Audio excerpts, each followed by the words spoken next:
پچھلے درس میں حدیث کی دین میں اہمیت سے متعلق کچھ باتیں ہم نے دیکھی تھیں۔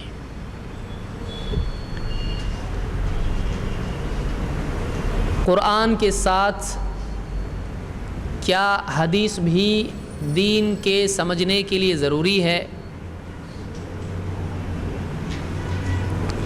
اگر ہے تو کیوں؟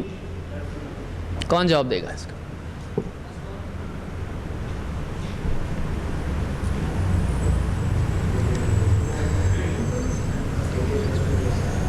پھر سے سوال پوچھتا ہوں، آپ لوگ ایکسپیکٹ نہیں کر رہے تھے کہ پہلے ہی سوال سے درس شروع ہوگا۔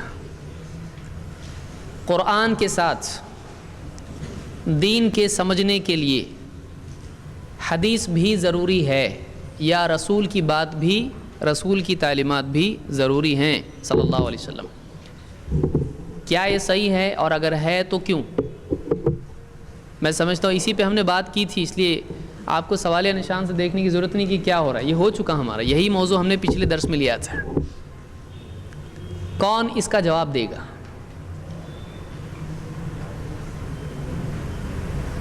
بولو، بعض لوگ بولیں یا اللہ میرے کو معلوم نہیں تھا یہاں ایسا ہونے والا۔ ہاں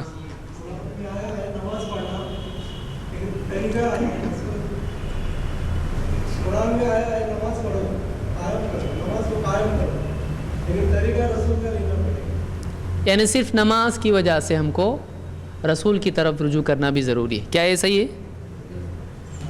یعنی قرآن میں دیکھیے دلیل دیتے کیسے ہیں، رسول کی ماننا کیوں ضروری ہے؟ کیونکہ قرآن میں نماز پڑھو آیا لیکن نماز کا طریقہ نہیں آیا، اس لیے نماز کی وجہ سے رسول کی بات ماننا چاہیے۔ ایسا ہے روزے میں چلتا تو جو جنرل جواب ہے اس کو اسپیسیفک آنسر نہیں ہونا چاہیے،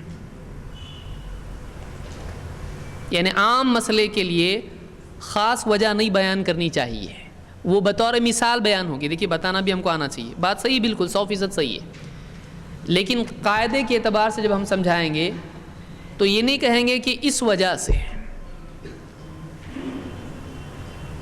جیسے کوئی پوچھے وقت کی پابندی کیوں ضروری ہے، تو آدمی کہے کیونکہ آفس اگر آدمی جانے میں دیر ہو گئی اس کو تو جاب چھوٹ سکتا ہے، تو بولے میں تو آفس پہ ہی جاتا نہیں، تو اس کی مثال ہی وہاں پہ کیا ہو گئی؟ تو وقت کی پابندی اس کے لیے ضروری نہیں کیونکہ آفس میں کام کرتا ہی نہیں ہے، تو بطور مثال تھا وہ۔ تو مثال کسی مسئلے میں دلیل نہیں ہو سکتی ہے، ہاں اصل وجہ بتا کر مثال کے طور پر ایسا ایک مسئلہ ہے یہ بولا جا سکتا ہے۔ جی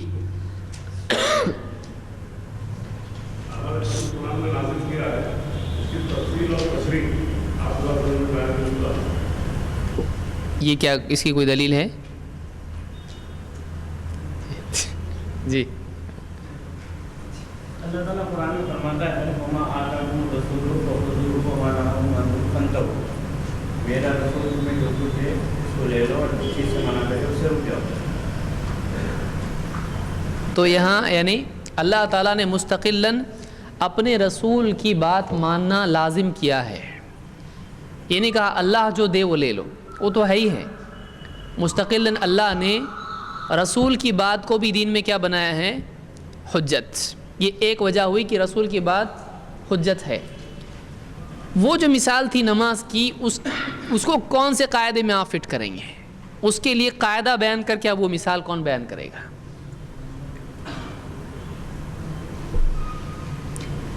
وما آتاکم رسول فخذوہ، یہ مستقل بات ہوئی کہ رسول کی بات مستقلاً دلیل ہے، ماننی پڑے گی۔ رسول جو بھی دے وہ لے لو، جس سے منع کرے رک جاؤ، تو رسول کی بات خود دلیل ہے، یہ آیت قرآن میں ہے۔ جیمر نہیں ہے کیا؟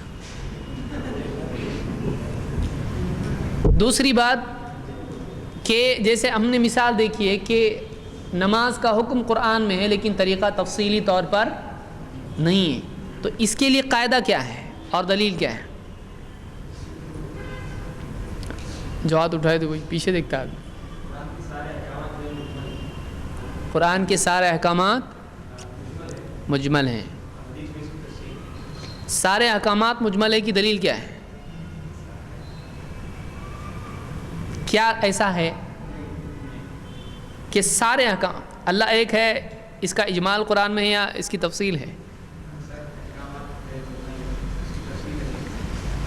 قرآن کے بعض احکام بلکہ بہت سے احکام ان کی تفصیل قرآن میں موجود نہیں ہے، تو کیا کرنا پڑے گا؟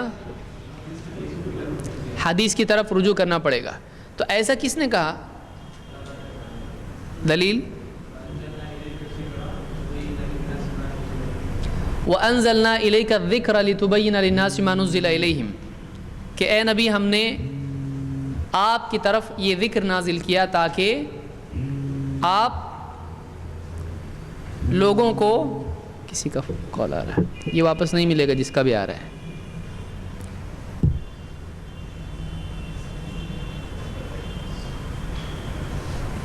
آئندہ جس کا بھی فون بچے گا اس کو واپس نہیں ملے گا۔ کس کا ہے؟ لیجیے، ڈریے مت، آئیے۔ ہوتا ہے، آدمی بھول جاتا ہے۔ تو اے نبی ہم نے آپ کی طرف یہ ذکر نازل کیا ہے تاکہ لِتُبَيِّنَ لِلنَّاسِ مَا نُزِّلَ إِلَيْهِمْ تاکہ آپ لوگوں کو واضح کر کے بتلائیں کہ ان کے رب کی طرف سے ان کے پاس کیا نازل ہوا ہے۔ تو نبی صلی اللہ علیہ وسلم کو اللہ نے ذمہ داری دی کہ آپ واضح کریں لوگوں کو واقعی کیا آیا ہے۔ معلوم ہوا کہ جب تک کہ واضح نہیں کریں گے سمجھ میں آئے گا۔ تو قرآن کا آفیشیل ایکسپلینیشن کس کے پاس ہے؟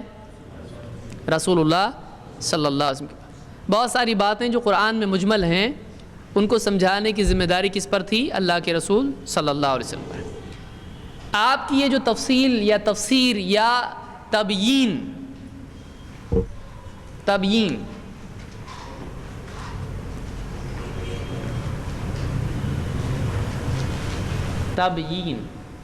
یہ بیان سے وضاحت، ایکسپلینیشن، کلیریفیکیشن، آپ کی تبیین قولی ہوگی یا عملی؟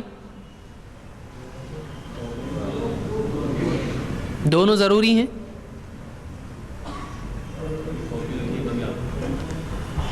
یعنی قولی بھی ہونا چاہیے تو ہی وہ تبیین ہوگی، قولی بھی ہے اور فعلی بھی ہے تو ہی تبیین ہوئی، نہیں تو نہیں۔ ایسا ہے؟ نہیں ہے، قولی بھی ہو سکتی ہے اور فعلی بھی ہو سکتی ہے۔ قولی کی دلیل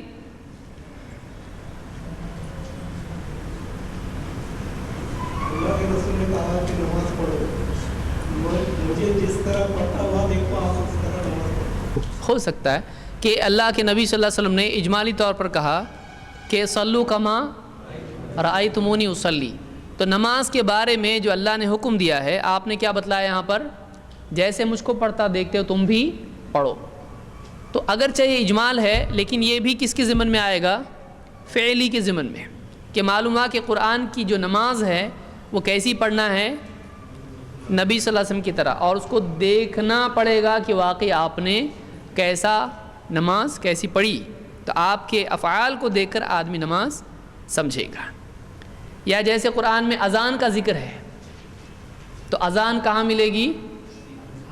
حدیث میں ملے گی۔ اذان کے الفاظ کیا ہے؟ اذا نودی للصلاۃ من یوم الجمعۃ فاسعوا الی ذکر اللہ وذروا البیع، کہ جب جمعہ کے دن ندا لگائی جائے تو تم کیا کرو؟ تجارت چھوڑو اور اللہ کے ذکر کی طرف لپکو۔